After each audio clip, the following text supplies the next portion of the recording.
Thank you. Well, so hi, I'm Joe Pugh. I'm on Twitter at Mention the War if you want to heckle me online and maybe you've got a sore throat or something, you don't want to do it out loud.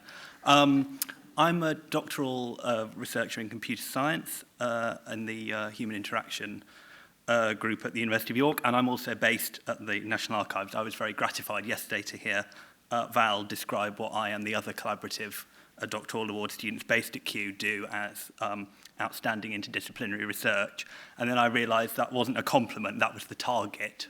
So we're all working very hard. That's what I want to get across. It's a very strange feeling speaking directly after Jonathan. I'm also going to be talking about discovery and the sorts of digital collection systems that we all use.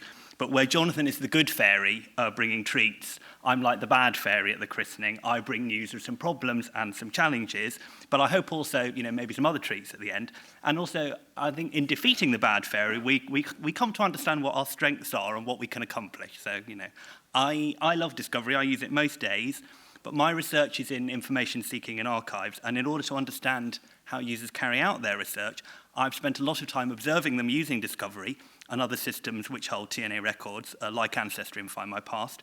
And I've also looked at the emails and tweets and live chats and forum posts and so on that today's archival users employ to communicate with us and with each other.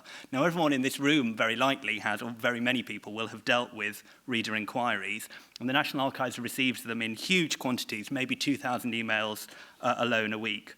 And these are users who are stuck. They're blocked. And when you watch users carrying out online search, which I would recommend to everybody here, if you haven't watched someone trying to navigate your own systems, you really should, it is a frequently depressing experience. Many, many users simply cannot find what it is they're looking for. And drawing that out does, it might require some effort. So if we looked at the log files of these searches, we would say, people are running searches, they get results, they open documents. On the surface of the data, that looks fine. But if you ask people flat out, did you find something that was useful to you? Not even, did you find what you're looking for? Did you find something that was useful to you? They may well just say no.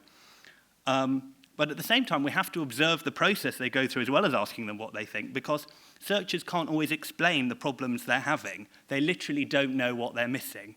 And in psychology, this is known as the Dunning-Kruger Effect. If you're absolutely rotten at something, you also lack the ability to judge how god-awful you are at it.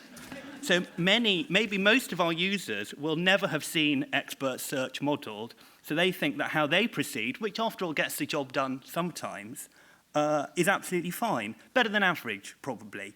But many of them use search strategies which are at best inefficient and at worst get them nowhere. And it's very easy for me to blame discovery for these problems, even with Jonathan sitting right there. I'm a terrible person. But it would be very unfair because the problem relates to things that systems like Discovery or Archives Hub were never remotely designed to do or to be. Discovery is a search system, and it has, like all search systems, kind of library opaques deep in its DNA. And it bears more than a passing resemblance to Google because that's the search system that users are most familiar with. But let's think about what Google can do. This is the world of Google, a world, an almost unimaginably vast world of full-text documents which are given structure only by the relevance rank results returned to me, the user. And to improve these rankings, shed loads of data about you, me, everyone in the session upstairs on mobile data, especially them. That's the data that keeps privacy campaigners awake at night. And this is not the world of the archives. We are principally dealing with metadata, not data, and metadata of variable quality. Our records have got a structure. And the thing about keyword searching is that it cuts across it, which is great. It drops the user into the thick of the action, but it does also prevents many of them developing a sense of how the archive is arranged. And of course, we make things harder for them in other ways. We don't just put things in one place. We all build all sorts of microsites and sign contracts with external providers. So as fast as people like Jonathan and Jane and the other folks at Archives Hub aggregate content, we're all busy out splitting it up again. But the system's doing a bunch of powerful and useful jobs. So when you talk to experienced users, they're often reluctant to criticize a digital resource like something like the State Papers Online, because they remember what it was like before it existed, a sort of living hell where they had to order every document that they wanted by hand.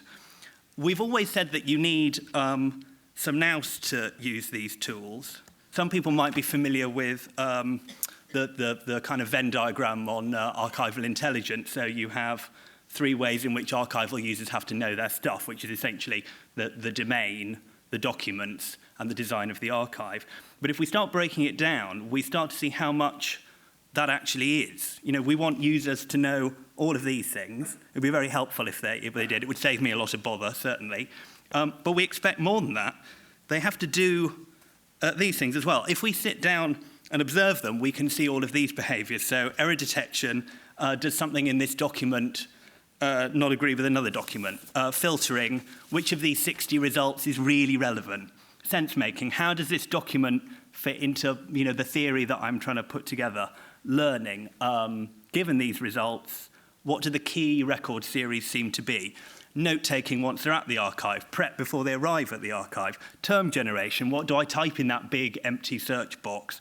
Query formulation, Jonathan talked about advanced search and discovery, and you would think that that would solve all of these problems, but I've watched users struggle as comprehensively with those kind of helpful fields as they would if they were trying to do Boolean logic themselves. The users don't know that they can't formulate queries for toffee, by the way. It's only by watching them thrash about that we can see that unlike expert users, they've got no real control over the sets of results that they generate. Oh, and they also, yeah. So it's lucky they're also upbeat. They have to stay positive. Archival users are very persistent. They've got very high self-efficacy, which you wouldn't necessarily associate with other kinds of searches. So some of the literature on search isn't directly relevant to our users. They've got special powers that ordinary Google searchers don't necessarily exhibit. And sometimes, of course, serendipity strikes. Users often talk about lucky finds. And serendipity is a wonderful thing, but not if it reflects haphazard research patterns where things are located more by luck than judgment. So the point of reeling all of these things off is to underscore that the jobs the system's doing, the boundary between the work of the user and the work of the system, is really very arbitrary. The system does a bunch of useful things, but there's also important work it neglects, even though it needs to be done, and we have good evidence that users struggle to undertake it all themselves. So how do we mitigate these challenges? Of course, there are lots of things that we do right now, and the main one is blisteringly obvious, and that is our presence. We're present in reading rooms, and when people have problems, they ask us for help. And if, in fact, if you were to say, place recording devices in the reading room and capture the exchanges that archivists have with users. For a nosy Parker, it's an interesting job, as George Formby used to say. You get a lot of insight into how professional archivists go about tackling problems, but you also realize that fundamentally the interaction in the reading room is a kind of teaching. It's a very kindly, supportive environment in which users are walked through the process of carrying out their search, sometimes in considerable detail. Now, in contrast, the digital archive is dispersed, sometimes paywalled, and it can't catch us when we fall. The friendlier mediator of the archivist is replaced by a surrogate or replicant that just isn't programmed to fill that gap. Fundamentally, that's not what it was designed to do. So the first question is whether we think that the interaction between an archivist and a user in the reading room represents a good interaction model. I think it does. I think it's a gold standard of interaction that we should strive to replicate in our systems. But it's not a paradigm we see today. What we have instead is this kind of,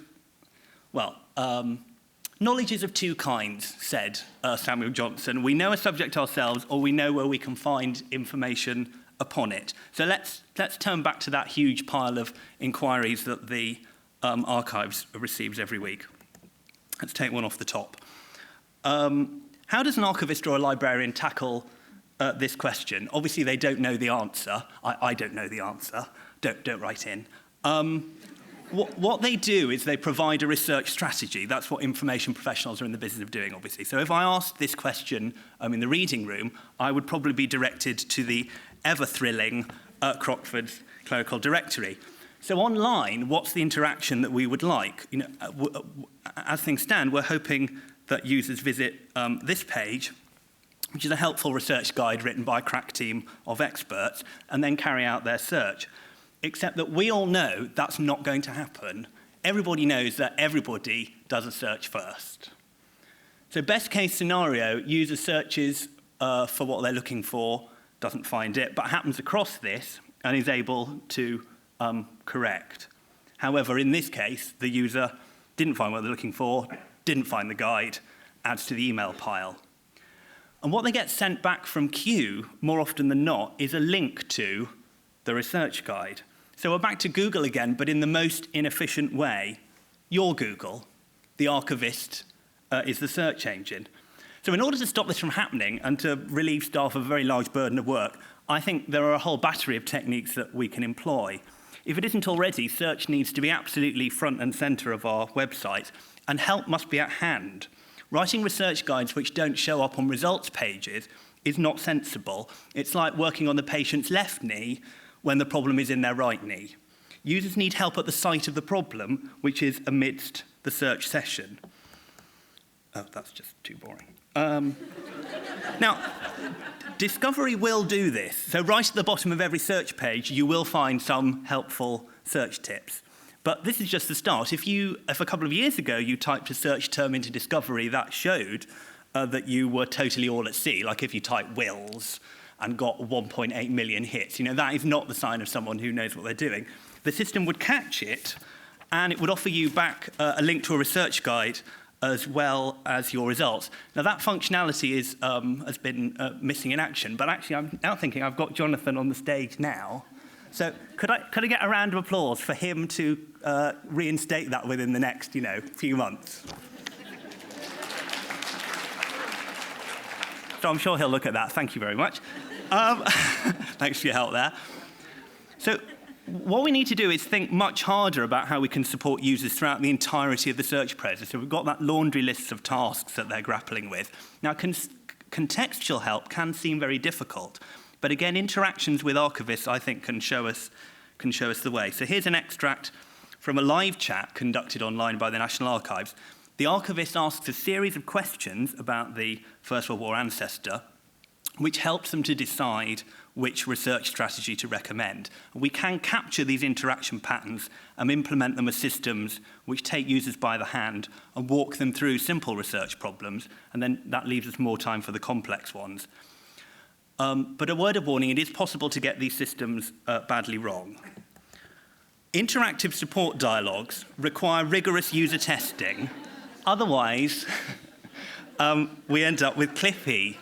Some of you might remember Clippy. He's intrusive, and he has a tin ear for diagnosing your actual problems. And people really hated him in the 90s because we hadn't had the Bush administration, so we didn't know what real hate was. So prototyping and testing are your friends. What other solutions might we employ? We might think about name variants. This is another problem that kind of taxes users at grey matter. We can give them a full name, generate name variants, search for them all at once, and we could offer a results preview to save the user time and reduce their cognitive load. But as Val mentioned yesterday, Traces Through Time has already applied world-class technology to this problem. It's groundbreaking work. It's genuinely cutting edge. But let me be clear, we're talking now about interfaces. So when we talk about this kind of matching, what does that look like in practice? This is a wireframe kindly provided by colleagues. So you can see some related records on the other side that the system has decided has got a very high probability of matching the main record you see in the pane. And for me, this implementation is a little bit kind of mother knows best. So rather than considering how to give the user fine control over what's very powerful matching technology that's going on under the hood, we see connections like this added to records. And I still think this is world-class digital humanities research in action here. But it isn't, in this iteration at least, very empowering to the user necessarily. So let's talk about place instead. A little bit of audience participation. What proportion of discovery searches do we think are for place names? No, Jonathan, no cheating. Any ideas? 30%. That's pretty good actually. Yeah, it's about 25%. Yeah, it's about, I got 26% of the top 300 terms, so about 1 in 4. But if we look at research guidance, it's not organised like that. So there's a mismatch there, and we can see how that comes about. If I want a research guide, tomorrow for every country that the National Archives has files on, that's a lot of countries. But who says that records guidance has to be written primarily by people? We could write one research guide as a template and use records metadata to automatically generate the other 150. And very quickly, we would have another slab of contextual help. And there are so many other experiments that we could run. Ancestry uses categories very extensively. Could we all be making more use of those structures for genealogical records? Or results clustering. At the moment, users have to work very hard to understand where concentrations of records actually are.